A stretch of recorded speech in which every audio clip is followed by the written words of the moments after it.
Okay, so in this video what we're trying to do is we're trying to find angles using the sine rule. We're going to come across something later on in the video called an ambiguous case, but for the moment I'm just going to get you to have a little bit of a feel about playing with the formula. Okay, I could use this formula to begin with if I would like to, but there's going to be a lot of extra work in here. So the formula that I'm going to get you to use is going to be flipped. And the reason why I want that to happen is because then you have the angle on the top. So if I flip the left-hand side, I have sine A over A. And you would agree what I do to one side I must do to both. Okay, so now I also have sine B over B. Okay, now that's perfectly fine. I'm allowed to do that. Now you'll notice the angle that I'm trying to find is in the top of the fraction rather than the denominator, which can make it a little bit difficult when we're playing around with it later on. So when you're finding an angle using the sine rule, this is the preferred formula that I would like you to use. Okay? That would be how I would go about it. But just like last time, let's get stuck into it. So again, we are drawing our lines across from our angles to our sides. You'll notice they will cross over and they will be opposite each other. So we're trying to find m here. So sine of m degrees over the opposite side, which is 8, is then equal to sine of 75 degrees over the opposite side, which is 10. Now our unknown in this equation is m. Now we can't initially get rid of the sine just yet, so we need to get rid of the 8. Because that is divided by, we need to multiply both sides by 8. Okay? These 8's will cancel, leaving us with sine m degrees is equal to sine 75 degrees over 10 times 8. Once you get to this step, let me just bring this up so you're able to see. Once you get to this step, okay, and you enter this in your calculator, you're going to end up with a horrific decimal. Okay, and it will likely end up looking at around about, it will end up looking like 0.7727 ... right, and it continues on. What I want you to do with your calculators is to take this and do shift sign answer, and that will take your answer that's stored in your calculator and calculate the inverse sine. Okay, so essentially what you're doing is this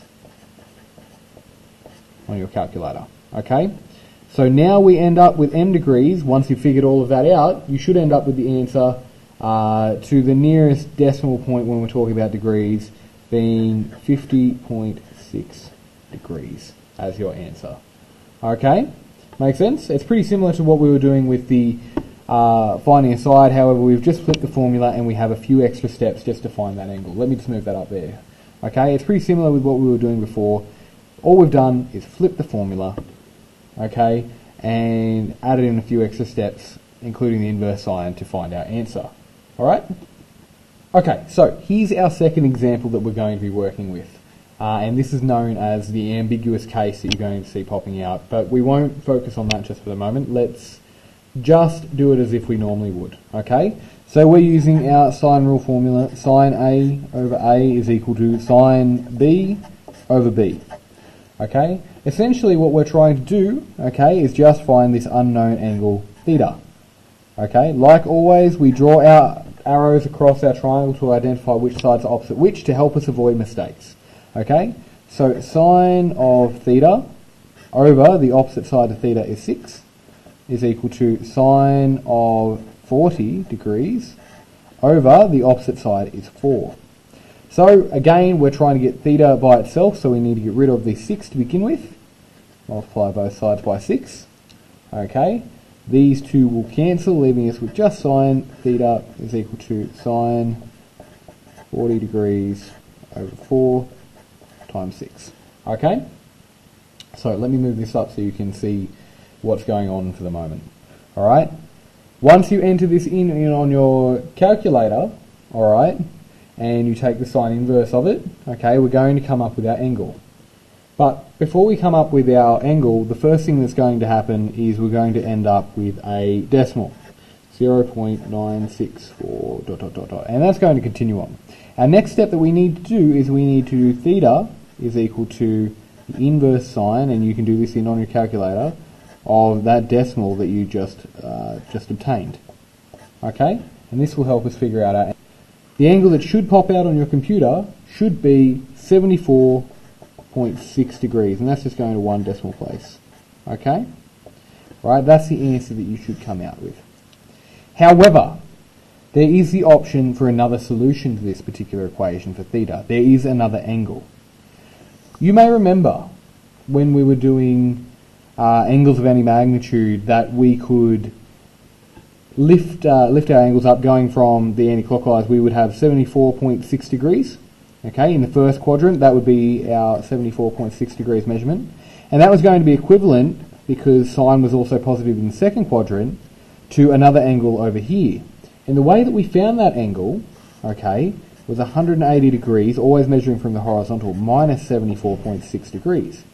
Okay, and the answer that comes up with is 105 degrees. 105.4 degrees, sorry. Okay? What you need to do when you end up with a case that lends the ambiguous case is you need to check whether this second angle that you just went and found after doing 180 degrees minus your first angle that you found fits into your original triangle. Okay? Remember that all of the angles in a triangle can only add up to 180 degrees. So if you do 40 degrees plus 105 degrees, 105.4 degrees, okay, and that comes out to be 145.4 degrees. Notice that this here is less than 180, so this particular angle that you found can also work in this triangle, okay? However, we'll finish off this solution first, right? So this basically means that you can have the solution of theta is equal to 74.6 degrees, and it is ambiguous, so it can also equal theta is equal to 105.4 degrees. Okay, so there are your two solutions here. However, if we go back to our first example that we did in this video, and I'll just bring this back for a moment. Okay, we ended up with our m equal to 50.6 degrees. Well, let's check if this has an ambiguous case. Okay, so if we do 180 degrees minus 50.6 degrees, we get 129.4 degrees, which is an obtuse angle, you would agree. Let's check whether this angle works in this triangle. If we replace m with 129.4 degrees, so 129.4 degrees, okay, plus our 75 degrees that we already have in there, we know that that is going to be larger than 180. You would agree? We end up with 204.4 degrees. So that means that there is only one solution in this particular case. This is not the ambiguous case. You only have one solution for your m, or your theta. Okay, there's not two like the other example that we just did. So if I bring that back, okay, in this case we have two solutions. Back to our original example where we're working with here, we have two solutions for theta. And the easiest way to tell whether you're going to figure out whether you have an ambiguous case is to look at your triangle. If your side opposite your unknown angle is longer, alright, so 6, is longer than the side opposite your known angle, you will have an ambiguous case. Okay, because 6 is opposite theta, we don't know what theta is, it is longer than the 4, we will have an ambiguous case. And in that particular section, that is where we need to make sure that we check both of them, okay? Both of these can fit into the triangle, alright? So I hope that helps. Remember, just be careful when you're checking the ambiguous case, and the things that you need to look out for being that your longer side is opposite your unknown angle. Okay? I hope that helps.